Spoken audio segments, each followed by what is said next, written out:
जय मसीह की एंड गुड मॉर्निंग। आज सुबह हम प्रभु की वचन की तरफ हमारे ध्यान को हम लेकर जाएंगे। कल सुबह हमने गलातियों की पत्री 5वां अध्याय 22 और 23वीं आयत पर ध्यान दिया, जहां पर आत्मा का फल के बारे में लिखा है कि आत्मा का फल प्रेम, आनंद, शांति, धीरज, कृपा, भलाई, विश्वास, नम्रता और संयम है। हमने कल ये सीखा था कि आत्मा का फल वो विश्वासी भाई या बहन के अंदर से तब दिखाई देता है जब वो प्रभु में परिपक्व बन जाता है, विश्वास में आगे बढ़ने लगता है। जब वो स्ट्रांग हो जाता है तब उसके जीवन से फल दिखाई देता है। तो आज हम सबसे पहला पॉइंट की तरफ हम जाएंगे। आत्मा का फल में पहला पॉइंट है प्रेम। हम प्रेम के बारे में थोड़ा सा देखेंगे। आत्मा का फल मतलब हमारे अंदर ये गुण होना चाहिए। कौन सा गुण? प्रेम हमारे अंदर होना चाहिए। जब हम प्रेम के बारे में बोलते हैं तब बहुत सारा विचार, बहुत सारा ख्याल हमारे मन में आता होगा, लेकिन हमारे ध्यान को हम लोग मरकुस के सुसमाचार उसका 12वीं अध्याय और उसकी 30वीं आयत पर लेकर जाएंगे। यहाँ पर यीशु मसीह के पास एक शास्त्री आता है और यीशु से पूछता है, यीशु, सबसे मुख्य आज्ञा कौन सा है, या फिर सबसे बड़ा आज्ञा कौन सा है? और यीशु मसीह वहां पर जवाब देता है कि सबसे मुख्य या सबसे बड़ा आज्ञा ये है कि तू प्रभु अपने परमेश्वर से सारे मन से, सारे प्राण से, सारे बुद्धि से और सारी शक्ति से प्रेम रखना। और दूसरी बात यह है कि तू अपने पड़ोसी से अपने समान प्रेम रखना। फिर यीशु कहता है, इससे बड़ी और कोई आज्ञा नहीं है। देखिए, जब यीशु मसीह से पूछा गया कि सबसे बड़ा आज्ञा कौन सा है, तो यीशु मसीह कहता है परमेश्वर से प्रेम करना और अपने पड़ोसी से भी प्रेम करना। और हमने देखा आत्मा का फल का सबसे पहला पॉइंट प्रेम है।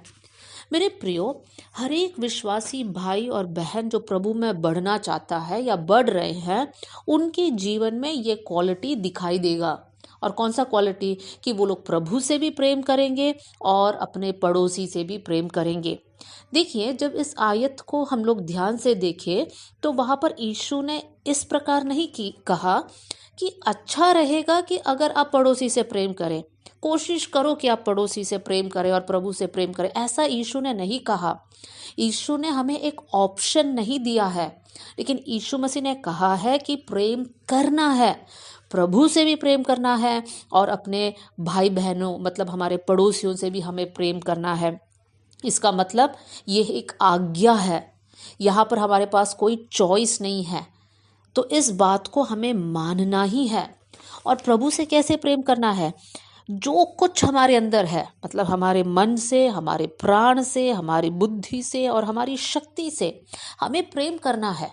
मतलब प्रभु के प्रति जो प्रेम है वो हर समय, हर वक्त, हर हालात या हर परिस्थिति में, चाहे अच्छे दिन हो, बुरे दिन हो, चाहे बीमार हो या चंगे हो, कोई भी परिस्थिति हो, हर समय हमें परमेश्वर से प्रेम कर रखना है।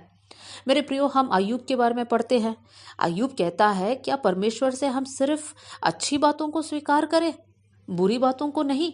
देखिए, जब उसके जीवन में कठिन समय के दिन थे, वो समय में भी अय्यूब के मन में प्रभु के प्रति प्रेम था, इसलिए उसने कभी प्रभु को छोड़ा नहीं। मेरे प्रिय भाई बहनों, हमारे जीवन में भी हम लोग ध्यान दें कि हम लोग प्रेम में पीछे ना हटे। बहुत से वक्त ये चांसेस उठ सकता है कि हम प्रभु के प्रति वो पहला प्रेम में हम कमजोर हो जाए। वचन में लिखा है, पहला कुरिन्थियों की पत्री में, अगर मैं कहूँ कि मेरे अंदर ये वरदान है, मैं मनुष्यों और स्वर्गदूतों की बोलियां बोलूं, मैं भविष्यवाणी करूं, मैं सब वेदों का और सब प्रकार के ज्ञान को समझूं, मेरे अंदर इतना विश्वास है कि मैं पहाड़ों को हटा सकूं, लेकिन अगर मेरे अंदर प्रेम नहीं है तो मैं कुछ भी नहीं है। मैं तो सिर्फ टनटनाता हुआ पीतल और झनझनाती हुई झांझ हूँ। मैं तो खोखला हूँ, मेरे अंदर कुछ है ही नहीं। मतलब मैं तो सिर्फ एक नकली रूप को पहना हूं, अगर मेरे अंदर प्रेम नहीं है तो। हम जानते हैं वही बर्तन ज्यादा आवाज करता है जो खोखला है।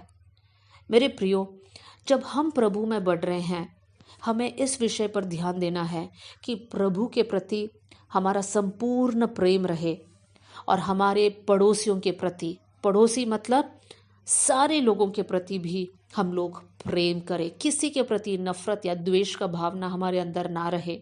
आइए हम लोग मिलकर प्रार्थना करें। स्वर्गीय पिता, आज का दिन के लिए हम धन्यवाद करते हैं। सुने हुए वचन के सामने हम समर्पण करते हैं प्रभु जी। पूर्ण मन से, पूर्ण बुद्धि से, पूर्ण प्राण से, पूर्ण ताकत से हम आपसे प्रेम करने पाए प्रभु जी। इस प्रेम में हम कभी भी ढीले ना बने कर कर हम प्रार्थना करते हैं प्रभु जी। साथ में हमारे आसपास रहने वाले लोगों से, सभी लोगों से हम लोग प्रेम करें परमेश्वर पिता। हमारे अंदर नफरत का थोड़ा सा भी भावना ना रहे, किसी के प्रति कोई भी प्रकार का द्वेष ना रखने पाए कर हम लोग प्रार्थना कर रहे हैं प्रभु जी। आप हमारी मदद करना परमेश्वर, सहायता करना। आपके प्रेम में हम आगे बढ़े परमेश्वर पिता। आपने हमारी प्रार्थना सुन लिया, इसलिए धन्यवाद। आदर और महिमा आपको देते हुए यीशु के नाम से हम मांगते हैं, amen. God bless you all. जय मसीह की।